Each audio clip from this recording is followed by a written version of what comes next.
Everyone, use case diagram নিয়ে আজকে কিছু বেসিক রুলস নিয়ে বলবো। ইউএমএল ডায়াগ্রাম হচ্ছে সিস্টেমের স্ট্রাকচার ডিজাইন করে, আর ইউজ কেস ডায়াগ্রাম সিস্টেমের বিহেভিয়ারকে ডিজাইন করে। সো এটা হচ্ছে ইউএমএল ডায়াগ্রামের আপডেট ভার্সন হচ্ছে ইউজ কেস ডায়াগ্রাম, যেটা একটা পুরো সিস্টেমের বিহেভিয়ারকে আমরা ডিজাইন করে দেখাবো। So it gives us a high level view of a system. ইমপ্লিমেন্টেশনের সময় আমরা যে একটা পুরো সিস্টেমকে ধারণা করে যে সামনের দিকে এগোই, সেটার একটা পুরো হাই লেভেল ভিউ আমরা এই ইউজ কেস ডায়াগ্রামের মাধ্যমে দেখতে পাই। So used to illustrate the functional requirements of system and its uh, interaction with external agents actors. So এখানে কিছু অ্যাক্টর থাকে, যেটা কিছু ইউজ কেসের সাথে কানেকশন দেওয়া থাকে, এবং পুরো ইউজ কেসে যে ফাংশনাল রিকোয়ারমেন্টস গুলা থাকে ওইগুলা কিভাবে কাজ করে এবং কোনটার সাথে কোনটা কানেক্ট করে, সেটা রিলেশনশিপ কিভাবে কাজ করে সেগুলো এখানে দেখানো হয়েছে। সো ইউজ কেস ডায়াগ্রামটার কি কি দিয়ে, কোন কোন সিম্বল দিয়ে লেখা হয় বা আঁকানো হয়, ড্র করা হয়, সেটা আমরা একটু দেখি। প্রথমে আছে অ্যাক্টর। অ্যাক্টরের সিম্বল হচ্ছে এরকম একটা মানুষের মতো। দেন অ্যাক্টর হচ্ছে যে পুরো সিস্টেমটাকে ইউজ করে। সো সেটা হতে পারে কোনো একটা রোল, কোনো রোল প্লে করছে, user, admin or others, and হতে পারে কোনো একটা সিস্টেম, হতে পারে কোনো একজন ইন্ডিভিজুয়াল পার্সন। সো এরপরে আছে ইউজ কেস। ইউজ কেসটাকে ড্র করা হয় একটা সার্কেল দিয়ে। সার্কেলের ভিতরে ইউজ কেসের নামটা থাকে।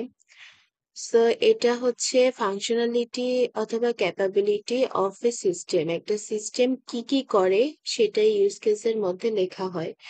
এরপরে আছে একটা এরকম লাইন। সো লাইন দ্বারা আমরা এখানে কানেক্টর বা লিঙ্ক হিসেবে কাজ করব। Interaction between user and use case.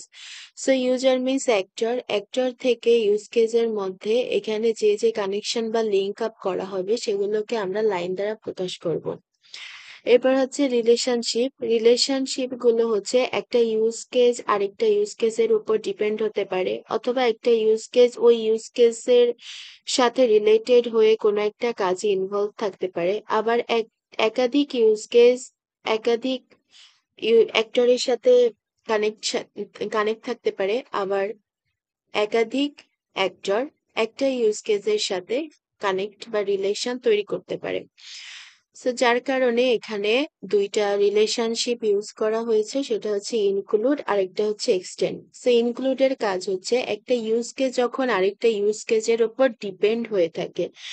যখন আমরা যদি একটু অনলাইন শপিং এর কথা চিন্তা করি, একজন কাস্টমার যখন তার একটা বুকিং পেমেন্ট, মানে বুকিং করা কোনো অর্ডারের উপর পেমেন্ট করতে যায়, বা সে একটা ওয়েবসাইট ভিজিট করতেছে, সেটা অনলাইন মার্কেটিং এর ওয়েবসাইট হতে পারে, সেখানে যখন সে পেমেন্ট করতে যাবে তখন অবশ্যই তাকে সেই ওয়েবসাইটটিতে লগ ইন করতে হবে।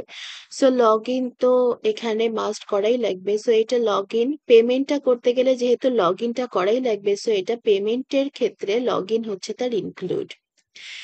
কারণ লগ ইন ছাড়া তো সে পেমেন্ট করতে কখনোই পারবে না। সো এখানে customer actor, payment use case, আরেকটা ইউজ কেস লগ ইন, যেটা পেমেন্ট লগ ইনের উপর ডিপেন্ডেন্ট। সো এটা ইনক্লুড রিলেশনশিপ। এরপর যদি আমরা এক্সটেন্ডটাকে দেখি, একটা সময় মানে এটা একটা সময়ের বেশিও লাগতে পারে, বা যাই হোক এটা মাঝে মাঝে দরকার হয়, কিন্তু কখনোই ওই ইউজ কেসটার উপর পুরোপুরিভাবে ডিপেন্ডেন্ট থাকে না। যেমন আমরা যখন লগ ইন করে পেমেন্ট করতে যাব, তখন আ দেখা যাচ্ছে যে আমরা যদি কোনো একটা ওয়েবসাইট ঢুকি কোনো সিমের, সেটার ক্ষেত্রে আমরা যে বান্ডেল অফার গুলো দেখি, বা সেখানে আমরা কিছু প্যাকেজেস দেখি, internet or talk time packages. So তখন আমরা যে সেখানে কিছু প্যাকেজ যখন আমরা কিনতে যাই, তখন আমাদের জন্য সেখানে কিছু ডিসকাউন্ট দেওয়া থাকে। সেটা কাস্টমারের আম ইসের উপর, যে কাস্টমার সে তাদের কেমন customer, silver, golden or diamond. So এটার উপর ডিপেন্ড করে তার ডিসকাউন্টটা তারা হিসাব করে। যার কারণে এই ডিসকাউন্টটা একেকজনের ক্ষেত্রে একেক রকম। যে যেটার জন্য প্রযোজ্য তাকে সেই ডিসকাউন্টটা দেওয়া হবে। সো বাই প্যাকেজের ক্ষেত্রে এই ডিসকাউন্টটা হচ্ছে এক্সটেন্ড, মানে সে ডিসকাউন্ট পেতেও পারে অথবা নাও পেতে পারে। সো এখানে অ্যাক্টর, কাস্টমার, বাই প্যাকেজেস হচ্ছে একটা ইউজ কেস, ডিসকাউন্ট একটা use case, but buy packages ডিসকাউন্টের উপর এক্সটেন্ডেড রিলেশনশিপ রেখেছে, কারণ এটা মাঝে মাঝে বা যে রোল প্লে করছে কোন ধরনের কাস্টমার সেটার উপর ডিপেন্ড করে তাকে ডিসকাউন্টটা দেওয়া হচ্ছে। সো ইউজ কেস ডায়াগ্রামে actor, use case or connector and relationship, এই চারটা হচ্ছে। রিলেশনশিপটাকে আমরা একটু পরে রাখি। সো উপরের এই তিনটা আমাদের মূলত লাগে হচ্ছে ইউজ কেসটা ড্র করতে, আর নিচের যে কানেক্টর বা কানেকশন আমরা দেখিয়েছি ইনক্লুড অর এক্সটেন্ড দিয়ে, এই দুইটা লাগে হচ্ছে আমাদের রিলেশনশিপ দেখাতে। এখন আমরা নেক্সটে কিছু টিপস অ্যান্ড ট্রিক্স ফলো করে ইউজ কেস ডায়াগ্রামটা ড্র করতে পারি। এখানে মেইন বিষয় হচ্ছে ইউজ কেস ডায়াগ্রাম ড্র করা থেকে scenario based use case diagram draw করার ক্ষেত্রে কোশ্চেনটা বোঝে মেইন ফ্যাক্টস, যেখানে প্রথমে অ্যাক্টর এবং ইউজ কেস গুলো সিনারিও থেকে সিলেক্ট করতে হবে। সো সিনারিওতে মাঝে মধ্যে অ্যাক্টর বা ইউজ কেস দেওয়া থাকতেও পারে অথবা নাও দেওয়া থাকতে পারে। যদি ইউজ কেস বা সিনারিও থেকে দেখে আমরা না বুঝতে পারি, তাহলে একটা ঘটনাকে নিজের মনের মতো সাজায় সেটাকে ড্র করার চেষ্টা করব। এরপর ইউজ কেস ড্র করতে গেলে অ্যাক্টর এবং ইউজ কেস ড্র করার পরে অ্যাক্টর এবং ইউজ কেসের মাঝখান দিয়ে পুরোটা চারপাশে একটা সিস্টেম বাউন্ডারি অবশ্যই আঁকাতে হবে। এটা ম্যান্ডেটরি, কারণ সিস্টেম বাউন্ডারি না আঁকালে এর জন্য মার্ক কাটা হবে, কারণ এটা পুরো ইউজ কেস ড্রয়ার একটা মেইন পার্ট। এরপর আসে অ্যাক্টর কখনো প্লুরাল হতে পারবে না। সো আমরা যে অ্যাক্টর গুলো ইউজ করব সেটা অবশ্যই সিঙ্গুলারে লিখতে হবে। আর অ্যাক্টরের কানেকশন দেওয়া যাবে অনলি ইউজ কেসের সাথে। একটা অ্যাক্টরের সাথে আরেকটা অ্যাক্টরের কানেকশন দেওয়া যাবে না। সো ইউজ কেসের সাথে কানেকশন থাকতে পারে, ইউজ কেস একাধিক ইউজ কেসের সাথে কানেকশন থাকতে পারে, বা অ্যাক্টর একাধিক ইউজ কেসের সাথে কানেক্টর থাকতে পারে। বাট ইউজ কেস অ্যাক্টর অনেকগুলোর সাথে থাকলেও অ্যাক্টর আর অ্যাক্টরের মধ্যে কোনো কানেকশন এখানে দেওয়া যাবে না। সো ইউজ কেসের নেম ভার্ব দিয়ে শুরু করতে হবে অবশ্যই। 2 ওয়ার্ডের মধ্যে লেখার চেষ্টা করতে হবে। ছোট করে লিখলেই ভালো হয়, বেশি বড় না লেখার ক্ষেত্রে, কারণ ইউজ কেসের যে সার্কেলটা ওটা সুন্দর দেখানোর জন্য, এটা ড্র করার বিষয়। তো সুন্দর দেখানোর ক্ষেত্রে আমাদের ইউজ কেসের নামটা বেশি বড় করা যাবে না। 2 or 3 ওয়ার্ডস এর মধ্যে ইউজ কেসের নেমটাকে রাখতে হবে। ইউজ কেসের নেম প্রথমে ইউজ কেসের নেমটা আমরা সিলেক্ট করব, দেন একটা সার্কেল সিম্বল দিয়ে একটা পেজের মাঝখানে আমরা ইউজ কেস গুলোকে ড্র করার চেষ্টা করব। এরপর সাইডে অ্যাক্টর গুলোকে রাখবো এবং অ্যাক্টরের সাথে ইউজ কেসের যে কানেকশন গুলো সেটা দেওয়ার পরে অবশ্যই একটা চারিপাশে বাউন্ডারি টানবো এবং বাউন্ডারির মধ্যে আমরা হেডলাইন লিখবো। এটাই হচ্ছে মূলত ইউজ কেস ড্র করার মেইন যে মানে টিপস আর ট্রিক্স যেটা, এটাই। সো অ্যাক্টর কোনো ইউজ কেসে ন্যূনতম দুটো অবশ্যই থাকতে হবে, এর বেশি অবশ্যই থাকবে, কারণ কোশ্চেনে অনেক জায়গায় তিনটার কথা বলা হয়েছে, পাঁচটার কথা বলা হয়েছে শুধু অ্যাক্টর। আর ইউজ কেসটা সেটা নিজেদের বিষয়, 5টা 7টা 10টা যে কোনো, যে কোশ্চেনের উপর ডিপেন্ড করবে সিনারিওর উপর, সেভাবে আমাদের ইউজ কেস গুলা আনতে হবে বেছে বেছে। এরপর আমরা নিচে কিছু একটা এক্সাম্পল দেখে নিই, তারপর কিছু আমরা সিনারিও বেস কোশ্চেনের সাথে আহ, সেগুলো সলভ করার চেষ্টা করব। সো এখানে একটা শপিং অ্যাপের কথা বলা হয়েছে।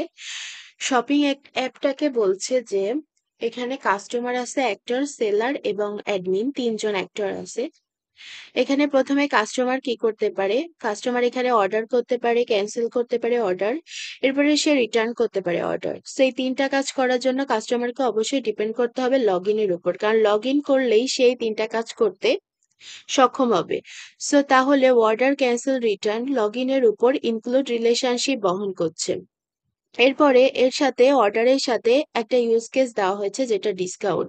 সো অর্ডার যখন করা হয় সেটা কাস্টমারের ভিন্নতার ক্ষেত্রে ডিসকাউন্ট বিভিন্ন রকম হতে পারে। যে বেশি শপিং করবে তার অবশ্যই ডিসকাউন্ট বেশি থাকবে, কারণ সে তাদের র্যাঙ্কের দিক থেকে উপরে থাকবে কাস্টমার হিসেবে। সো এখানে অর্ডারের ক্ষেত্রে ডিসকাউন্ট হচ্ছে তার এক্সটেন্ড রিলেশনশিপ, কারণ এটা সবাই পাবে না, কেউ পেতেও পারে কেউ নাও পেতে পারে। এরপরে আছে সেলার। সেলারের কাজ হচ্ছে সে চেক করবে স্ট্যাটাস, যে তার কাছে হচ্ছে অর্ডার কি কি আসতেছে, এবং চেক রিপোর্টস তাকে আমরা বা কাস্টমার যে রিপোর্ট গুলো করবে, তার যে রিভিউ গুলো দিবে সেগুলো সে এখানে চেক করতে পারবে। আর অ্যাডমিনের কাজ হচ্ছে সে পুরো সিস্টেমটাকে এখানে দেখতেছে। So, সে লগ ইন করতে পারবে, সে চেক স্ট্যাটাস করতে পারবে, সে চেক রিপোর্ট গুলোকেও নিতে পারবে। সো এখানে ছোট্ট একটা শপিং অ্যাপের ছোট একটা ইউজ কেসের ডায়াগ্রাম দেখানো হয়েছে। এরপরে আমরা যাব একটা সিনারিও বেসড কোশ্চেন যেটা স্প্রিং 2025 এ দেওয়া হয়েছে। এখানে the smart wearable for elderly health monitoring is an AI powered IoT enabled device designed to continuously track and analyze the health metrics for senior citizens and ensuring their safety and well-being. Okay, your task is to create a detailed scenario for smart wearable for elderly health monitoring system. So এখানে একটা ছোট scenario দিয়ে 2025 এর যে spring এর কোশ্চেনটা দেওয়া হয়েছে, এখানে কোনো প্রকার অ্যাক্টর বা কোনো প্রকার ইউজ কেসের কথা বলা হয়নি। তাহলে যে পুরো ঘটনাটা আমাদের মানে পুরো যে ইউজ কেস ডায়াগ্রামটা আমাদের আঁকাতে হবে সেটা সম্পূর্ণ নিজের উপর ডিপেন্ড করেই এটা ভাবনা চিন্তা করে একটা ঘটনা বা একটা পুরো সিনারিওকে দাঁড় করিয়ে সেটাকে আঁকাতে হবে। সো এখানে দেওয়া আছে অ্যাক্টরস। অ্যাক্টরসকে আমরা ধরেছি সিস্টেম অ্যাডমিনিস্ট্রেটর, একজন যিনি সিস্টেমটাকে কন্ট্রোল করতেছে, আর একজন আছে হেলথ কেয়ার প্রোভাইডার, মানে এখানে কিছু ক্লিনিক অর ডক্টর যেখানে রেজিস্টার করতে পারবে এবং তারা এই সিস্টেমের মাধ্যমে তাদের যে সেবা দেওয়ার যে জিনিসটা সেটা সেখানে সে দিতে পারবে। সো সেই অ্যাপের মাধ্যমে সে এটা হেলথ কেয়ার প্রোভাইডার হিসেবে কাজ করবে। এরপরে আছে হচ্ছে কেয়ার গিভার। সো এখানে কেয়ার গিভার হতে পারে পেশেন্ট নিজে, হতে পারে তার ফ্যামিলি আর তার হোম নার্স। সো এখানে সে কি করবে, সে এখানে মনিটর করতে পারবে এবং রিসিভ করতে পারবে তার কোনো সমস্যা আছে কিনা বা কোন সময় কোন জিনিসটা দরকার, ডক্টর যেটা বলবে সেটাকে সে রিসিভ করতে পারবে একটা অ্যালার্টের মাধ্যমে। এরপরে আছে এল্ডারলি ইউজার। এল্ডারলি ইউজার হচ্ছে এখানে পেশেন্ট নিজে, অর্থাৎ ভায়ারস ডিভাইস, মানে যে ডিভাইসটা ইউজ করতেছে তিনি হচ্ছেন এল্ডারলি ইউজার। এরপরে আছে ইমার্জেন্সি সার্ভিসেস। তো এখানে ইমার্জেন্সি সার্ভিসের কথা বলা হয়েছে, যেহেতু অ্যালার্টের কথা বলা আছে, সো ইমার্জেন্সি সার্ভিসেস মাস্ট লাগবে, কারণ এটা অপশনাল সেকেন্ডারি অ্যাক্টর হলেও এটা আর কি আমাদের মানে অ্যালার্টের সাথে কাজ করবে। এখানে রিসিভস ইমার্জেন্সি কল আর ডিসপ্যাচ করতে এমার্জেন্সি সার্ভিসেস ইউজ করা হয়েছে। এখানে প্রাইমারি ইউজার কেসের ক্ষেত্রে এটা হচ্ছে ইউজ কেসের যে আমরা যে ইউজ কেসগুলো এই ডায়াগ্রামে ব্যবহার করব সেগুলোকে আইডেন্টিফাই করেছি, সেটা হচ্ছে মনিটর ভাইটালস। এটা কন্টিনিউয়াসলি পেশেন্টের যে সমস্যাগুলো আছে সেগুলোকে মেজর করতে থাকবে এআই এর মাধ্যমে ডিটেক্ট ফল। কোনো কারণে যদি কোনো পেশেন্টের কোনো কিছু ফল করে যায় সেটাকে অবশ্যই ডিটেক্ট করার জন্য এটা কাজ করবে। Then send alert or notify caregiver, মানে অ্যালার্টের মাধ্যমে সে আহ, যে কেয়ার গিভার হিসেবে কাজ করতেছে তাকে অবশ্যই সচেতন করবে, তাকে নোটিফিকেশন সেন্ড করবে। দেন ভিউ হেলথ রিপোর্টস, এখানে রিপোর্ট গুলো দেখার জন্য এটা ডক্টর দেখবে আর কেয়ার গিভার যে আছে সে যাতে হিস্টোরিক্যাল ট্রেন্ডস আর সামারিজ গুলো দেখতে পারে তার জন্য একটা ইউজ কেস ইউজ করা হয়েছে, সেটা হচ্ছে ভিউ হেলথ রিপোর্টস। এরপরে আছে schedule teleconsultation or request help. So user এবং কেয়ার গিভার শিডিউল যেগুলো ডক্টর আর কি কোনো কনসালটেশনের জন্য রাখা হয় বা তাকে রিকোয়েস্ট করা হয় সেটার জন্য একটা ইউজ কেস ইউজ করা হয়েছে, সেটা হচ্ছে শিডিউল টেলিকনসালটেশন। দেন আমরা রেখেছি এমার্জেন্সি কল। এমার্জেন্সি কল কেন, যখন আমাদের খুবই মানে কোনো কিছুতে ফল ডিটেক্ট করবে বা কোনো ইমার্জেন্সি সিচুয়েশনের পরিস্থিতিতে, মানে কোনো ইমার্জেন্সি সিচুয়েশনে আমরা আর কি পড়বো, তখন সেটার জন্য ইমার্জেন্সি কল ডক্টরকে বা তাদের সার্ভিস প্রোভাইডারকে করার জন্য আমাদের এমার্জেন্সি কলের অপশনটা রাখা হয়েছে। এরপর রয়েছে device configuration and update. Device configuration and update এটা সম্পূর্ণ অ্যাডমিন এবং তার কেয়ার গিভার এর কাছে কনফিগারেশনটা থাকবে, কারণ পেশেন্টের কোন কোন অবস্থা কেমন থাকতেছে সেটা আপডেট করার জন্য কেয়ার গিভার এটিকে আপডেট করতে পারবে এবং অ্যাডমিন তার দিক থেকে যেগুলো হেলথ প্রোভাইড বা হেলথ সার্ভিস গুলো প্রোভাইড বা আরো আদার্স ডক্টর ক্লিনিক এগুলো অ্যাড করতে চাইবে সেগুলোর আপডেট এবং ডিভাইসকে কনফিগার করার জন্য তাদেরকে আরো বেশি পরিমাণ সার্ভিস প্রোভাইড করার জন্য আরো বেশি ডিভাইস কনফিগারেশন বাড়ানোর জন্য এই ইউজ কেসটা ব্যবহার করা হয়েছে। এবার আমরা ইউজ কেস ডায়াগ্রামে ড্র করা জিনিসটা দেখি। এই যে চারপাশে যে দাগটা দেওয়া হয়েছে এটা হচ্ছে সিস্টেম বাউন্ডারি, এটা মাস্ট দেওয়া লাগবে। সো এখানে আমাদের আহ 4টা অ্যাক্টর ব্যবহার করা হয়েছে। প্রথমটা সিস্টেম অ্যাডমিনিস্ট্রেটর, দেন হেলথ কেয়ার প্রোভাইডার, দেন আর্লি ইউজার যিনি পেশেন্ট হিসেবে কাজ করবেন এবং এমার্জেন্সি সার্ভিসেস, দেন কেয়ার গিভার। সো এখানে সিস্টেম অ্যাডমিনিস্ট্রেটর কি করছে, কিছু ডিভাইস কনফিগারেশন এন্ড আপডেটের ইউজ কেসটা সে নিয়ে আছে, সে সবকিছু আপডেট করবে। এখন কেয়ার গিভারও এটা আপডেট করতে পারবে তার দিক থেকে, তার রোল যখন প্লে হবে, সো তার দিক থেকে সে এটাও আপডেট করবে। সো এটার সাথে এটার কানেকশন দেওয়া হয়েছে। দেন হেলথ কেয়ার প্রোভাইডার কি করেছে, সে তার রিপোর্ট গুলো দেখে তাকে তার সার্ভিস প্রোভাইড করতে পারবে। এরপরে হচ্ছে কেয়ার গিভার আরো কি কি জিনিসের সাথে থাকতে পারবে, সেটা হচ্ছে সে শিডিউল টেলিকনসালটেশন গুলোকে নিতে পারবে। এরপরে সে সেন্ট অ্যালার্ট, অর্থাৎ অ্যালার্ট, যে অ্যালার্টটা দেওয়া হবে সেটা কেয়ার গিভারের কাছেই দেওয়া হবে। এরপরে আছে আর্লি ইউজার, মানে রোগী নিজে তার শিডিউলটা সে নিজে মেনটেন করতে পারবে। তার মনিটর, অর্থাৎ তার কি কি সমস্যা আছে কি আছে সেগুলো সে মনিটরিং করতে পারবে। মনিটর ভাইটালস এর মাধ্যমে তার কোনো ফল হয়েছে কিনা, ডিটেক্ট ফলের মাধ্যমে সে এটি ডিটেক্ট করতে পারবে।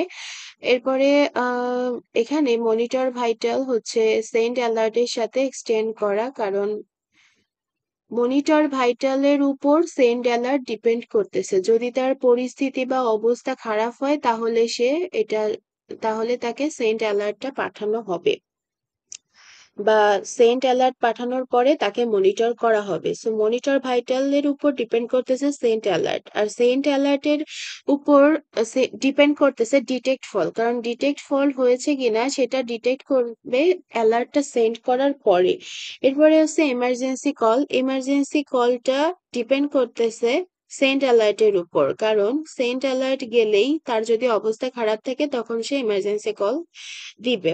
আরেকটা জিনিস হচ্ছে এখানে শিডিউল টেলিকনসালটেশনটা ডিপেন্ড করতেছে ভিউ হেলথ রিপোর্টের উপর। রিপোর্ট যদি খারাপ হয় তখন আমরা ডক্টরের কাছে এখানে কনসালটেশনের জন্য আমরা আর কি কল করবো, আর তার শিডিউল নিব।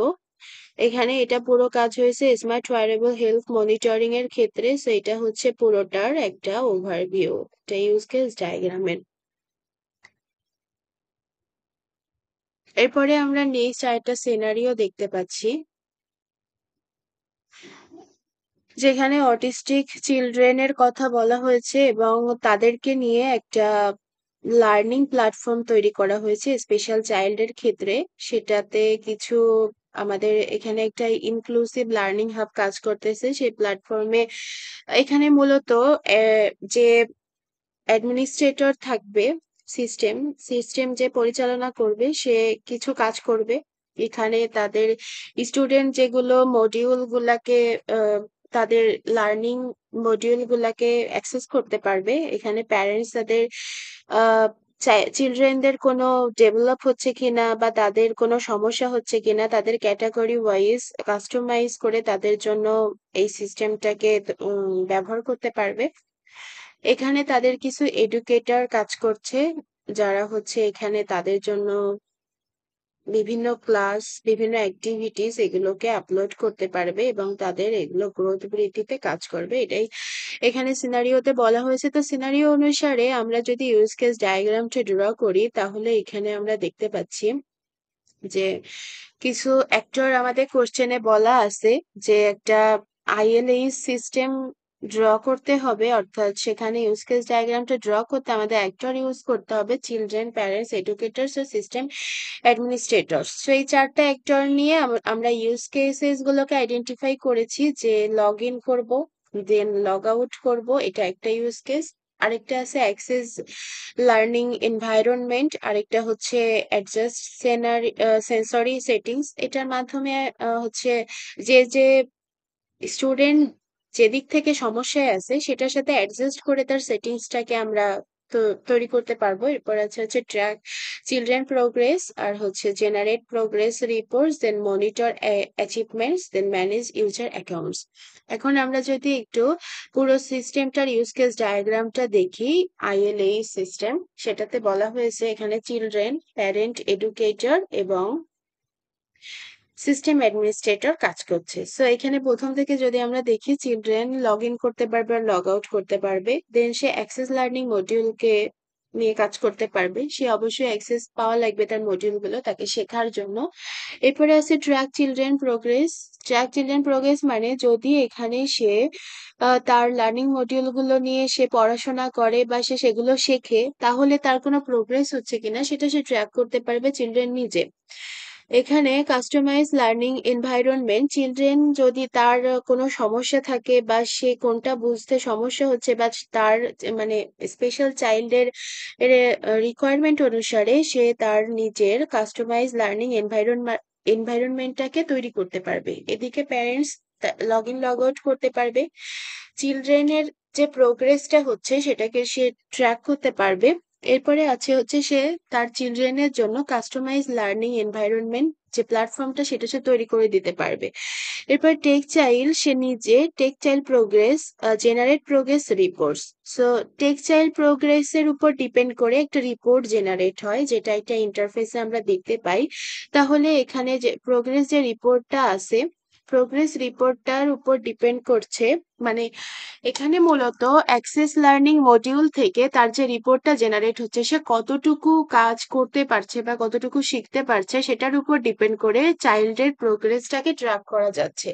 সো এখানে জেনারেট প্রোগ্রেস রিপোর্টের উপর চাইল্ড ট্র্যাক প্রোগ্রেসটা ইনক্লুড একটা রিলেশনশিপ বহন করছে। এরপরে যদি আমরা দেখি educator monitor achievements and adjust sensory settings. So educator কি করছে, তাদের অ্যাচিভমেন্টটাকে মনিটর করতে পারছে, মানে সে কতটুকু শিখাচ্ছে সেটুকু কি স্টুডেন্ট শিখতে পারছে বা কতটুকু উন্নতি করতে পারতেছে সেটা মনিটর অ্যাচিভমেন্টের মাধ্যমে এডুকেটর এখানে দেখতে পারতেছে। এরপরে সে অবশ্যই লগ ইন লগ আউট করতে পারতেছে। এরপরে সে আরেকটা ইউজ কেস ইউজ করতেছে, সেটা হচ্ছে track child progress. Track child প্রোগ্রেসটার উপর ওর আর কি মানে ডিপেন্ড করে মনিটর অ্যাচিভমেন্টটাকে এখানে, মানে মনিটর অ্যাচিভমেন্টটা যখন সে দেখতেছে সেটা ট্র্যাক চাইল্ড প্রোগ্রেসের উপর ডিপেন্ড করেই এক্সটেন্ড করতেছে। সো এটা একটা এক্সটেন্ড রিলেশনশিপ। এরপরে হচ্ছে অ্যাডজাস্ট সেন্সরি সেটিংস, এটা হচ্ছে লার্নিং এনভায়রনমেন্ট যে তৈরি করছে চিলড্রেন বা প্যারেন্ট, এটা কোথা থেকে তৈরি করতেছে এটা ডিপেন্ড করতেছে সম্পূর্ণ যে টিচার বা টিউটর তার জন্য অ্যাডজাস্ট সেন্সরি সেটিংসটাকে করে দিচ্ছে। এটা এই ধরনের স্পেশালিস্ট চিলড্রেন বা ওই ধরনের স্পেশালিস্ট চিলড্রেন এইভাবে ব্যবহার করতে পারবে, সেটার মাধ্যমে আর কি স্টুডেন্ট অর্থাৎ চিলড্রেন অথবা তার প্যারেন্টস এটাকে ইউজ করতে পারতেছে। সো এটা এখানে ইনক্লুড রিলেশনশিপ বহন করতেছে। এরপরে আছে সাজেস্ট মডিফাই ক্লাসরুম এনভায়রনমেন্ট।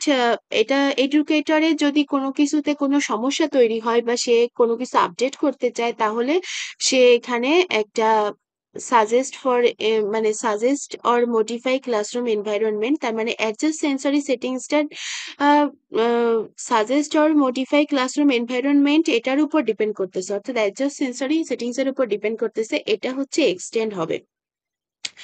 কারণ কি, সে তার পুরোটা কাজ করার পরে বুঝতে পারতেছে কোনটা আপগ্রেড করবে আর কোনটা আগের মতো থাকবে। সো এটা সে সিস্টেম অ্যাডমিনিস্ট্রেটরকে সাজেস্ট করতে পারবে। এরপরে আমরা যদি নিচে দেখি যে সিস্টেম অ্যাডমিনিস্ট্রেটর কি করছে, সিস্টেম অ্যাডমিনিস্ট্রেটর ইউজার কেস অ্যাকাউন্টটার সাথে সে রিলেটেড অর্থাৎ কানেক্টেড। এখানে সে কি করতে পারে, সে লগ ইন লগ আউট করতেছে এবং সে পুরো সিস্টেমের অ্যাকাউন্টটাকে মানে অ্যাক্সেস নিয়ে বসে আছে, সেটাকে অ্যাড করতে পারতেছে, আপডেট করতে পারতেছে, ডিলিট করতে পারতেছে যেকোনো অ্যাকাউন্টকে, অথবা সে পাসওয়ার্ডটাকে রিসেট করতে পারতেছে, রিসেট পাসওয়ার্ডের ক্ষেত্রে অন্যদেরকে হেল্প করতে পারতেছে। আর অ্যাসাইন রোল হিসেবে অর্থাৎ কে কোন রোল হিসেবে অ্যাসাইন করা হয়েছে সেটা সম্পূর্ণ তার রোলটাকে তার সামনে রোল অনুযায়ী তার ইন্টারফেসটাকে মানে দেখানোর জন্য সে পুরো পিছনের যে কাজটা আছে সেটা সিস্টেম অ্যাডমিনিস্ট্রেটর সেটা করতেছে। এটা হচ্ছে পুরো আমাদের আইএলএই সিস্টেমের যে মানে ইউএস ইউজ কেস ডায়াগ্রাম, সেটা আমরা এই যে পুরোটা দেখে নিলাম। এরপরে আমরা যদি আরেকটা সিনারিও বেস কোশ্চেনের ক্ষেত্রে যাই তাহলে আমরা দেখতে পারি এখানে smart integrated food delivery or restaurant ইকোসিস্টেমের একটা সিনারিও দেখানো হয়েছে। এই সিনারিওটার উপর বেচ করে আমরা একটা ইউজ কেস ডায়াগ্রাম আঁকাবো। সো এখানে আমাদের বলা হয়েছে যে অ্যাক্টরের কথা, অ্যাক্টর আছে হচ্ছে customer, restaurant manager, system administrator আর ডেলিভারি রাইডার। সো এইখানে এই যে সিনারিওটা দেওয়া আছে এটা আমরা পজ করে পড়ে নিতে পারি। এরপরে আছে হচ্ছে আমরা যদি ইউজ কেস ডায়াগ্রামটা আঁকানোর চেষ্টা করি, এখানে বুঝিয়ে দিচ্ছি যে food delivery or restaurant ecosystem একটা ইউজ কেসের যে পুরো সিস্টেমটা সেটার হেডলাইন, দেন আমরা এখানে ইউজ করছি অ্যাক্টর গুলো, একটা customer, then delivery rider, then restaurant manager and system administrator. So ঘুরে ফিরে প্রতিটা ইউজ কেস ডায়াগ্রামই হচ্ছে আমাদের প্রায় একই রকম। মানে এখানে কিছু অ্যাক্টর কাজ করতেছে, এখানে কিছু ইউজ কেস কাজ করতেছে এবং একটা আরেকটার সাথে লিঙ্ক আছে। সো এটা আমরা সবাই জানি। এরপর আছে হচ্ছে কাস্টমার। কাস্টমার কি করতেছে? Browse restaurant. সে একটা ওয়েবসাইট থেকে বা তার অ্যাপ থেকে সে রেস্টুরেন্টটাকে ব্রাউজ করতে পারতেছে, দেন সে ভিউ মেনু দেখতে পারতেছে। ভিউ মেনু সে তখনই দেখতে পারতেছে যখন সে ব্রাউজ রেস্টুরেন্টে যাচ্ছে। সো এখানে ভিউ মেনু সম্পূর্ণভাবে ডিপেন্ডেন্ট হচ্ছে ব্রাউজ রেস্টুরেন্টস এর উপর। সো এটা ইনক্লুডেড রিলেশনশিপ। এরপরে আছে place order, then make payment. Make পেমেন্টের ক্ষেত্রে আবার আরেকটা জিনিস আছে, সেটা হচ্ছে অর্ডার প্লেসের ক্ষেত্রে আমাদের অবশ্যই মেক পেমেন্টে যেতে হবে। কারণ অর্ডার তখনই রিপ্লেস হবে যখন আমরা পেমেন্টটাকে ফুলফিল করব, বা ওখানে ক্যাশ অন দিয়ে আর আমরা হচ্ছে কোনো অনলাইন পেমেন্ট সিস্টেমই নিই, মানে পেমেন্টটাকে আমাদের অতিক্রম করে আসাই লাগবে। সো এটার উপর ইনক্লুডেড রিলেশনশিপ বহন করতেছে। এরপরে আছে ট্র্যাক ডেলিভারি। সো কাস্টমার তার ডেলিভারিটাকে ট্র্যাক করতে পারতেছে। সো ডেলিভারি রাইডার যখন তার অর্ডারটাকে অ্যাকসেপ্ট করতেছে বা আপডেটেড ডেলিভারিটাকে সে অ্যাকসেপ্ট করতেছে, তখন সে এটাকে অ্যাকসেপ্ট করার পরে কাস্টমার এটাকে ট্র্যাক করতে পারতেছে, যার কারণে মানে আপডেট ডেলিভারিটার হচ্ছে ট্রাক ডেলিভারির সাথে এক্সটেন্ডেড রিলেশনশিপ বহন করতেছে। মানে ট্রাক ডেলিভারি তখনই সম্ভব যখন অ্যাকসেপ্ট আপডেটেড ডেলিভারিটা হচ্ছে ডেলিভারি রাইডার ফুলফিল করবে। এরপর হচ্ছে রেস্টুরেন্ট ম্যানেজারের কথায় যদি আমরা আসি, উনি আপডেট করতে পারবে তার মেনু। কারণ রেস্টুরেন্টে কখনো কখনো তাদের খাবারের পরিমাণ কম থাকলে তখন সেটাকে তুলে নেয়, যখন বেশি থাকে বা অন্য কোনো আদার যে মেনুগুলো অ্যাড করে সেটার জন্য সে আপডেট করতে পারবে, তার কোয়ান্টিটিটাকে সে দিতে পারবে এবং সাথে কি কি ইনক্লুড করতে পারবে সেগুলো সে ওখানে অ্যাড করে দিতে পারবে। এরপর আছে মনিটর অর্ডার। তার অর্ডার গুলা মনিটর সে করতে পারবে নিজে এই অ্যাপ থেকে। এরপরে আছে রিভিউ অ্যানালাইসিস। সে কাস্টমার কি কি রিভিউ দিল সেটাকে সে অ্যানালাইসিস করতে পারবে। এরপর আছে সিস্টেম অ্যাডমিনিস্ট্রেটর। সে কাজ করতে পারবে এখানে রেজিস্টার অর ভ্যালিডেট ইউজার্স, অর্থাৎ তার যে সিস্টেমটা আছে সেটাতে কে কে রেজিস্টার করতেছে বা কোন কোন ভ্যালিডেট ইউজার গুলো ইউজ করতেছে সে এখান থেকে সেটাকে দেখতে পারবে। এরপরে আছে মনিটর ফ্রড। যদি কেউ এই সিস্টেমটাতে কোনো ফ্রড রিলেটেড কোনো কাজ করে বা কোনো প্রকার তার সিস্টেম কোনো অবমাননার শিকার হয়, তাহলে সেটাকে মনিটর করতে পারবে সিস্টেম অ্যাডমিনিস্ট্রেটর। এরপরে আছে রিজলভ ডিসপুটস। তো এখানে সে সেগুলোর ক্ষেত্রে মানে মনিটর ফর যে করলো সেখান থেকে সে সেটাকে রিজলভ করার আর জন্য তার এখানে অ্যাক্সেস দেওয়া আছে। তো এটাই হচ্ছে পুরো আমাদের ফুড ডেলিভারি রেস্টুরেন্ট ইকোসিস্টেমের হচ্ছে কি বলে মানে ইউজ কেস ডায়াগ্রাম। এরপরে আমরা আসি একটা মানে এটা ক্লাস টেস্টের যে সিনারিও ছিল তার থেকে ইউজ কেস ডায়াগ্রাম। এখানে কোশ্চেনটাকে স্কিপ করা হয়েছে যেহেতু, যাই হোক। Event ticket notification and cancellation system. So এখানে হচ্ছে একটা আমরা টিকিট কাটবো কিভাবে, টিকিট ক্যান্সেল করব কিভাবে, টিকিটের পেইড এর বিষয়টা, এগুলো নিয়ে একটা আমাদের ইউজ কেস ডায়াগ্রাম। সো এখানে যদি দেখি, প্রথমে আছে একজন কাস্টমার একটা, দেন সিস্টেম, দেন পেমেন্ট গেটওয়ে। সো প্রথমে কি করতেছে, কাস্টমার ব্রাউজারে বা অ্যাপে ঢুকতেছে, দেন বাই টিকিট করতেছে। বাই টিকিট করার পরে সে আবার ক্যান্সেল টিকিট করতে পারতেছে। এরপরে সিস্টেম কি করতেছে, সেন্ড পেমেন্ট রিমাইন্ডার নোটিফিকেশন। এরপরে কি করতেছে, system auto cancel unpaid ticket গুলোকে ক্যান্সেল করে দিতেছে। এরপরে হচ্ছে পেমেন্ট গেটওয়ে, মেক পেমেন্ট করতে পারবো। সো কাস্টমার মেক পেমেন্ট করতেছে, সো টিকিট তখনই বুক করতে পারতেছে মেক পেমেন্ট যখন সে করতেছে। সো এটার সাথে এটার ইনক্লুড রিলেশনশিপ আছে। এরপরে ক্যান্সেল টিকিট ডিপেন্ড করে হচ্ছে বুক টিকেটের উপর। সো এটা এক্সটেন্ড রিলেশনশিপ। কারণ এটা তখনই সম্ভব যখন একজন কাস্টমার তার বুক টিকেটটা করবে। সো এটার ক্ষেত্রে ইনক্লুড রিলেশনশিপ হওয়ার কোনো সম্ভাবনা নেই। এরপরে আছে হচ্ছে book ticket to send payment reminder notification. মানে যখন সে পেমেন্ট করতেছে, সিস্টেম যদি তাকে সে যে পেমেন্টটা সেন্ড করছে সেটার একটা মানে কি বলে এটাকে, যদি সেটা যে কনফার্ম হয়েছে সেটার জন্য একটা রিমাইন্ডার নোটিফিকেশন তাকে সেন্ড করে, তাহলে তার টিকিটটা বুক হবে। সো বুক টিকিট সম্পূর্ণভাবে সেন্ড পেমেন্ট রিমাইন্ডার নোটিফিকেশনের উপর ডিপেন্ডেন্ট। সো এটা একটা ইনক্লুড ইনক্লুড রিলেশনশিপ বহন করতেছে। এরপরে যদি আমরা দেখি auto cancel unpaid ticket. So auto cancel unpaid টিকিটের ক্ষেত্রে সেন্ড পেমেন্ট নোটিফিকেশন, যদি সেই নোটিফিকেশনটা যখন পাঠাবে সেটাতে যদি এখানে উপরে সিনারিওতে, এখানে সিনারিওটা দেওয়া নেই কিন্তু সিনারিওটাতে বলা হয়েছিল যদি 12 ঘন্টার মধ্যে যদি তাকে কোনো নোটিফিকেশন সেন্ড করা না হয় তাহলে এখানে অটো তার টিকিটটা 12 ঘন্টার মধ্যে যদি কোনো টিকিটকে সে মানে সিলেক্ট করে রাখা টিকিটকে বা বুক করে রাখা টিকিটকে সে যদি এখানে পেমেন্টটা না করে তাহলে এটা অটো ক্যান্সেলেশনে চলে যাবে। সো আনপেইড টিকিটের ক্ষেত্রে অটো ক্যান্সেলেশনে যখন চলে যাবে তখন অলরেডি সে একটা মানে সিস্টেম একটা নোটিফিকেশন কাস্টমারের কাছে প্রোভাইড করবে। সো এখানে send payment reminder notification auto cancel unpaid টিকিটের ক্ষেত্রে ইনক্লুডেড রিলেশনশিপ বহন করতেছে, কারণ এটা সম্পূর্ণ অটো ক্যান্সেল আনপেইড টিকিটের উপর ডিপেন্ডেন্ট।